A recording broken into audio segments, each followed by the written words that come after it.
This is Charlie from Charisma on Command, and today I'm going to be giving you some presentation tips and tricks. Now, the guy that we are working off of today is actually the Toastmasters 2015 World Champion of Public Speaking.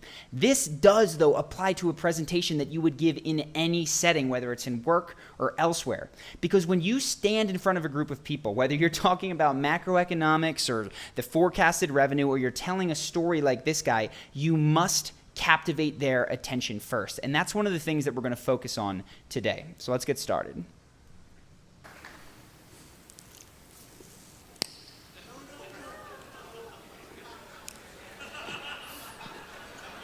What?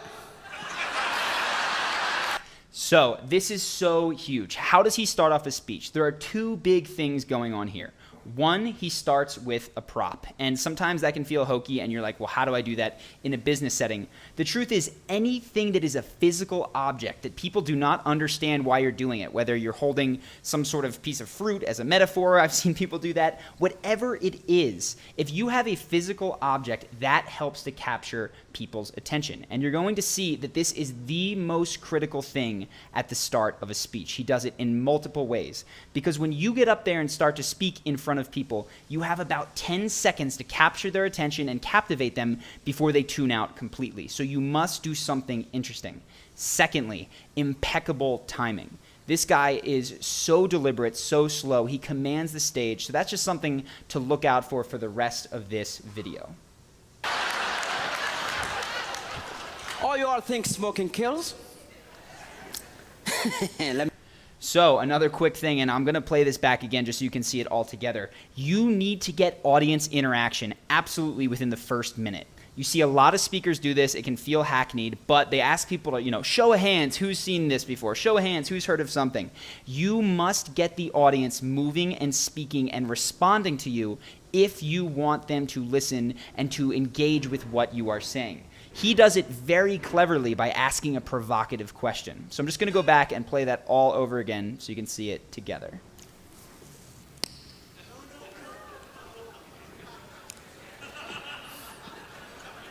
What?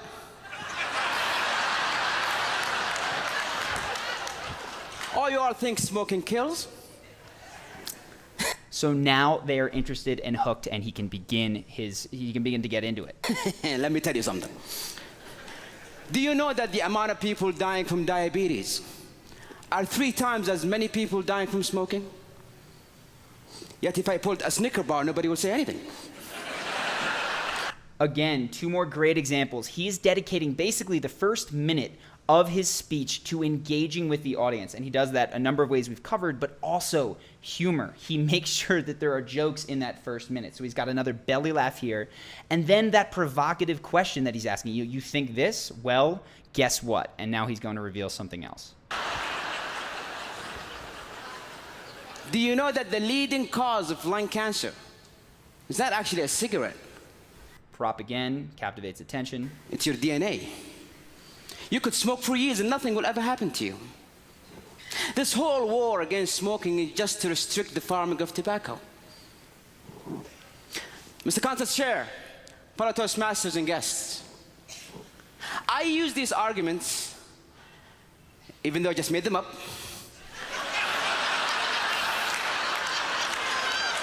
a simple So you see, this is kind of an abbreviated version of this talk, but right now we're going to go to the body of the talk. So that's how you need to and must. The first part of whatever your presentation you're giving has to captivate attention. You've got humor, you've got provocative questions, you've got props, lots of ways to do that, but the first minute, do not get right into what you're saying. Don't tell them what you're going to talk about.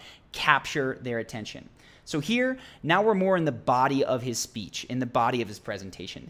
And one thing that you're going to want to have, no matter how dry the subject that you're talking about, is stories.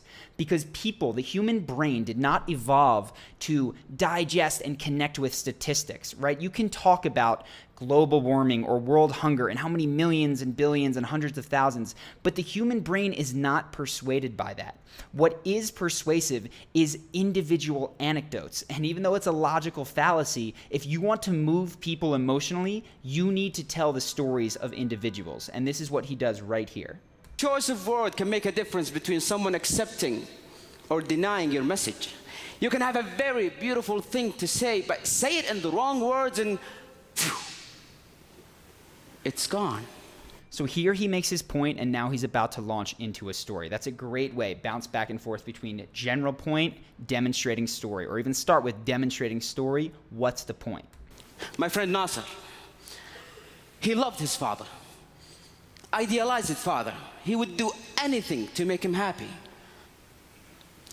But his father was the kind of person who was not easy to impress. And year after year, Nasser tried, and his father was like, yeah. First year in college, Nasser got straight A's. And he thought to himself, this is it. This what will finally make my dad proud. He picked up the phone. So notice this. This is very critical. When you are telling stories, again, even in dry environments, you have to realize that when you're in front of a group of people, you are performing. So you need to get out from behind the lectern. You need to move your body, but you also need to embody characters. If you can take people into the present tense of any story, any moment, that is going to be far more powerful than summarizing it. And if you can go beyond the present tense and act it out, make it vivid and real, play a character, that is going to be something that people can connect with much more and will ultimately be moved to act upon. Because really, when you get in front of people, your goal is not just to say some words. Your goal is for them to walk away having had something inside them change so that they behave differently. And this is just a great example of how you can do that. So see what he does here. He called his dad. Dad, I got straight A's. Are you proud? Please tell me you're proud, Father. Yeah, listen, son, I'll have to call you back. I'm busy. So you see, this is actually abbreviating it. I highly, highly recommend watching the whole thing. It's much better in its whole pieces. But I wanted to pull out some of the most fascinating pieces. So moving on now towards the end of the speech, he sort of wraps it up. What you want to do when you get to the end of any presentation, in the middle, you'll have told your stories, your anecdotes. At the beginning, you'll have captured attention. It's the end when people are wide open from being sucked into your stories, from you hooking their attention, that you can drop whatever insight or nugget that you want them to take away. Because if you captivate people with stories, the truth is they are wide open to you telling them the moral. And this is kind of what he does here. Words have power. Words are power. Words could be your power. You can change a life, inspire a nation, and make this world a beautiful place. Isn't that what we all wanted? Isn't that why we are all in this hall? Your mouth can spit venom, or it can mend a broken soul. Ladies and gentlemen, let that be our goal. So you see there at the end, he goes back full circle with the prop. He pulls out the cigarette and crushes it at the end. This is something that is very, very, very popular. I personally find it a little bit cliche in this case, but what a lot of people like to do is come full circle. They'll start with a metaphor and then come back to it at the end. Again, very, very popular thing. You don't need to force it, as I felt is the case in this speech, but something that you can do. If you want to see more on this channel, go ahead and subscribe. And of course, if there's anybody that you'd like to see me break down, any topics that you would like to see me do, feel free to go ahead and put those in the comments. Hope that you've liked this, and I will see you on the next video.